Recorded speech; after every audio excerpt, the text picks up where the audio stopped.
Hello out there, and I've got a number of reviews that I'm trying to get caught up with, guys, and today I've got one for you. It is the CRKT and Ruger co-branded Incendiary, and this knife was designed by Robert Carter. I got it in hand for the first time at Blade Show 2019, and I really was surprised by it. It's one that, if you look at just the design of the blade especially, it doesn't really fit my preferences, but for some reason I was drawn to this one, guys.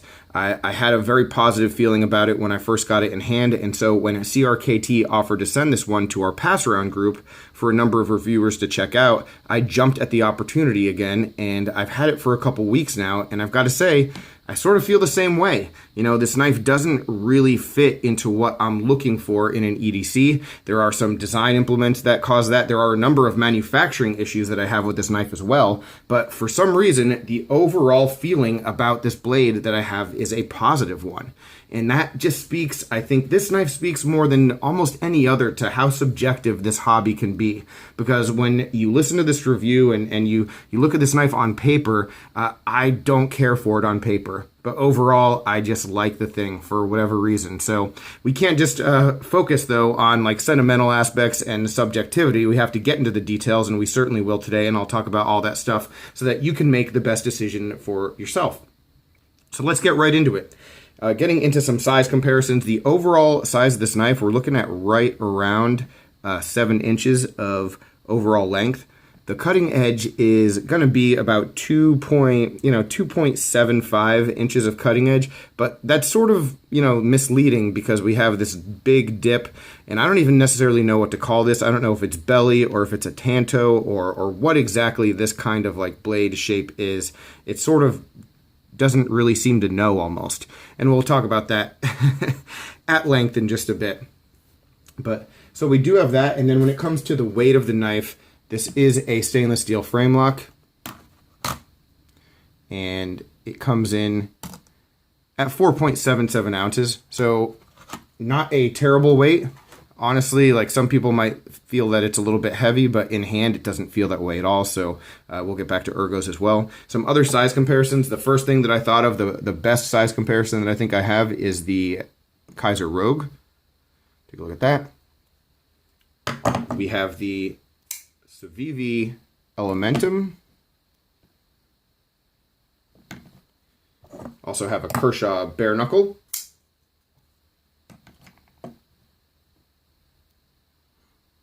A little bit longer there. Bring in the mini grip because that's what we do here. And finally, a Spyderco Paramilitary 2, just to give you that comparison. All right, this knife, another dimension that is worth noting is definitely like the width of it. It is a little bit thick, but it's just the two scales. It's just not like thick all the way through the way like the mini grip is with the filler. There is just a big gap and a big thick backspacer. So if we're looking at it, it is almost half an inch overall. So not quite, but yeah, it does fill the hand pretty significantly into that capacity.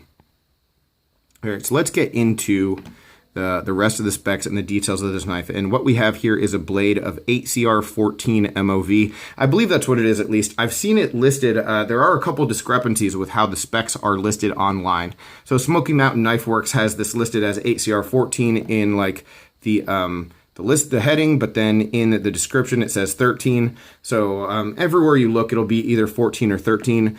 Honestly, I cannot tell the difference between the two steels. If you can, then, well, I say that you can be in House Gryffindor because, yeah, you're a wizard if you can really tell functionally the difference between 14 and 13. But it is a budget steel regardless.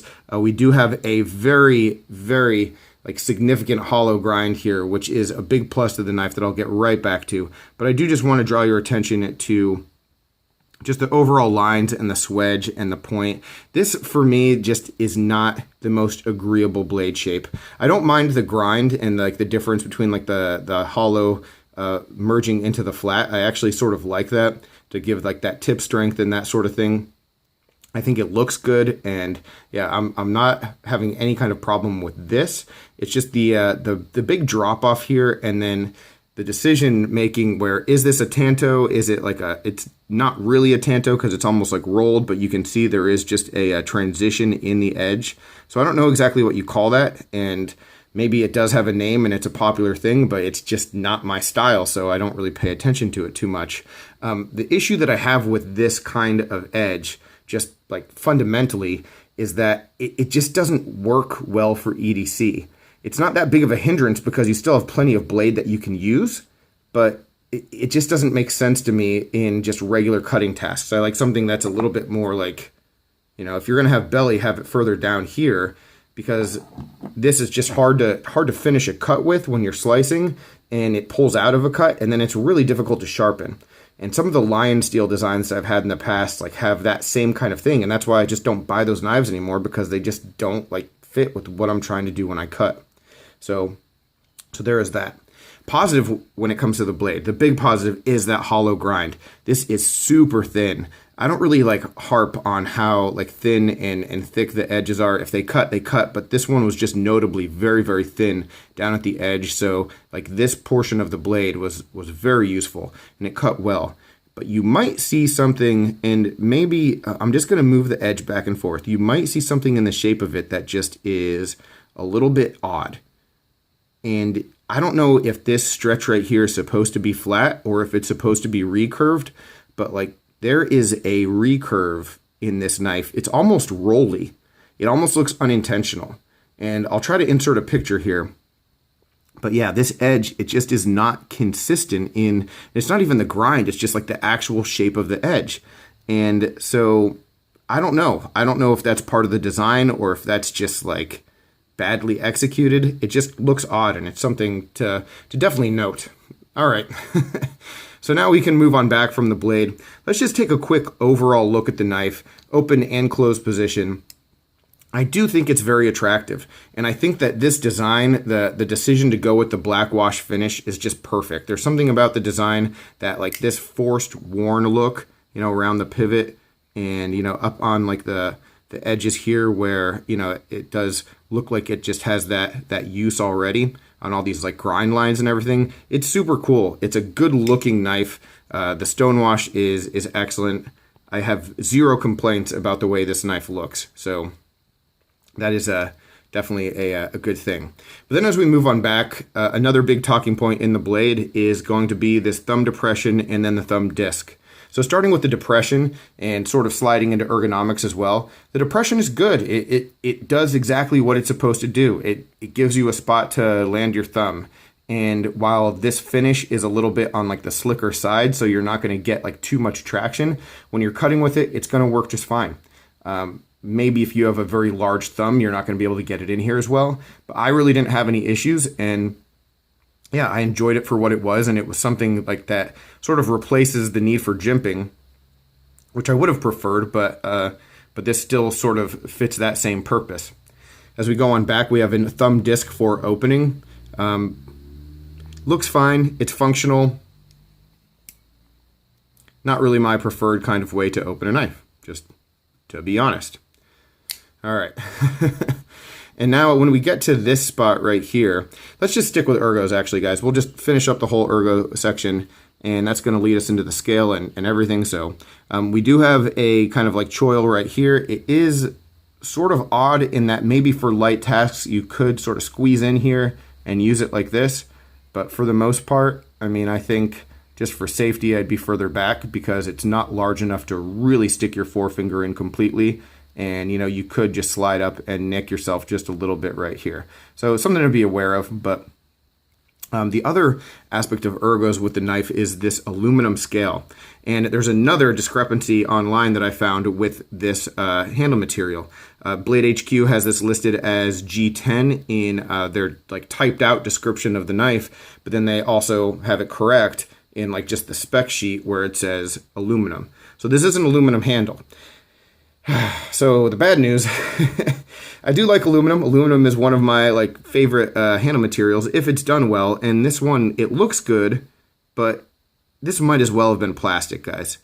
Aluminum works when it's not super slick, when you have a decent powder coating. And, you know, I think what was the one, and I still have it here, this needs to get on to the next person, but like the Benchmade Mini Velation, that like powdery kind of like soft coating is excellent. This has almost none of that, and it feels like it's plastic.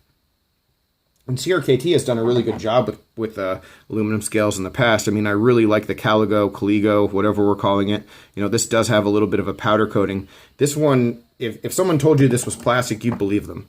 You know, and so that is just sort of an opportunity that this could have been taken to the next level, and it just wasn't. So there's that. We do have a number of points of contact, so it is sort of so it does add to a little bit of like comfort, but none of these, they could be, you don't want to go for sharpness in a knife. Don't get me wrong here, but all of this is rounded and just so smooth that you don't get extra grip just from these spots. So a little bit iffy there. But it is overall pretty comfortable. Cutting with it, it was great. I mean, it's great to just like it just gets through paper and cardboard really easily. The big concern, you know, even though this is a pretty comfortable knife in hand, the big concern is sharpening. You know, sharpening this area and what that's going to be like. Even though it's ACR, it's going to get screaming sharp again super quick, especially this part. You know, what's it going to be like to sharpen this? And is this just going to become a dead spot unless you're some kind of expert? If you're a layman who's not a good sharpener, like myself, I mean, this will never be quite as sharp as it was from factory. And it's not really that functional anyway, so I don't know. Not sure that it really matters. But moving on, flip to the other side and take a look at this stainless steel frame lock, and this is a win. It is great. The lockup is excellent on this knife. I love that because this does have sort of a beater feel, so you want to have a beater kind of build, and that definitely does not disappoint.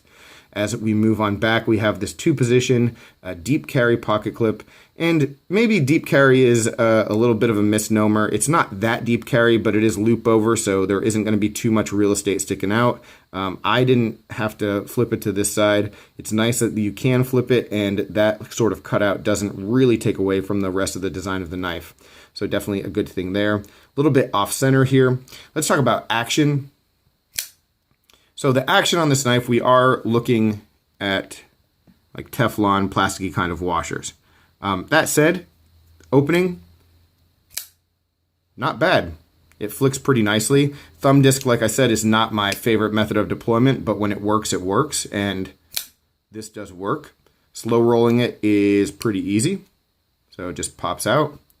You know, this is not going to be a drop shut kind of knife, and so it's not smooth to the point where you can like shake it out, because it does have a decent detent, and then even if you could, you know, it's not just going to like fall open like that, so no real problem there. You can, let me see if I can do it on camera. So I can spider flick it, right-handed at least. You know, the other way I can't because you're putting pressure on the frame, but yeah, like, well, not there. There we go.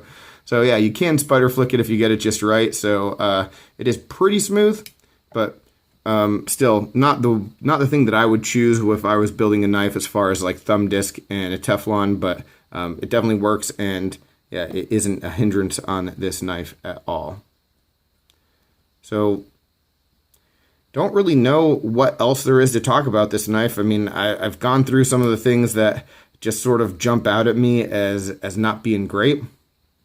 You know, and like I said, a lot of that is just like the design of it, just not the things that I look for in a blade. And then some of it is execution with that edge. I don't know if that's execution or design, but the scale, you know, just a number of things that just individually don't set themselves up as being something that I would want to pick up. I'm going to tell you guys right now, I'm not going to buy this knife and get it for myself, but I am going to think about it in a positive kind of light, even though this really, on paper, isn't the knife for me. So interesting how that works. Hopefully I gave you guys enough information in this review to make that decision for yourself. That's the point here. Any questions about it, comments, complaints, suggestions, let me know down below. Really interested to hear your thoughts on this. And what do you guys think of this blade shape, you know? And do you have a knife that you know on paper, oh, I don't like this about it, I don't like this, I don't like this, but overall, it's my baby. You know, do you have something like that in your collection? Let me know about that as well, guys. All right. Thanks for watching, and take care. Have a good one.